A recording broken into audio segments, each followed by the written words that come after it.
Hello YouTube family, Radhe Radhe. मेरी blog में स्वागत है आप लोग का। मैं एक गीत लेकर आई हूँ, वो है देहाती नाच गीत। पसंद हो तो कमेंट, लाइक एंड सब्सक्राइब जरूर करना। पहिने के उमरिया बा झुलनिया तोलिया जा, पहिने के उमरिया बा झुलनिया तोलिया जा, झुलनिया तोलिया जा, झुलनिया तोलिया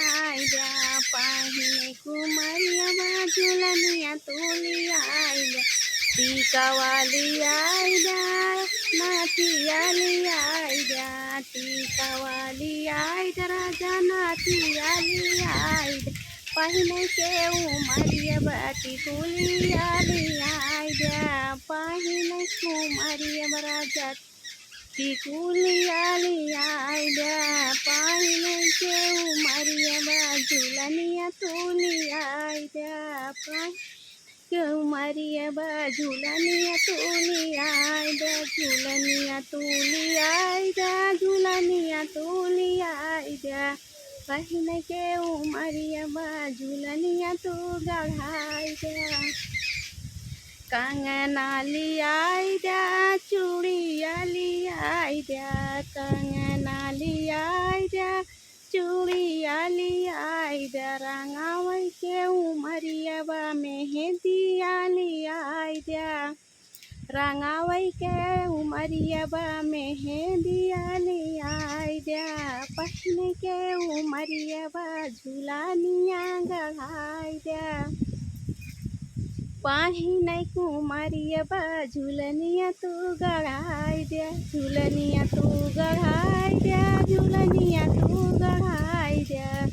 पहिने के उमरिया बा झुलनिया तू गढ़ाई जा, पायल लियाई जा, बिछुआ वाली आई जा, पायल लियाई जा, बिछुआ लियाई जा, नाचे के उमरिया बा करधनिया लियाई जा, नाचे के उमरिया करधनिया लियाई जा,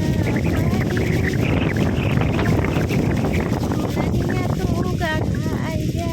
पहिने के उमरिया बा झुलनिया तू गढ़ाई, झुलनिया तू गढ़ाई जा, झुलनिया तू गढ़ाई जा, पहिने के उमरिया बा झुलनिया तू गढ़ाई जा, लहंगा लिया जा, राजा साड़िया लिया जा,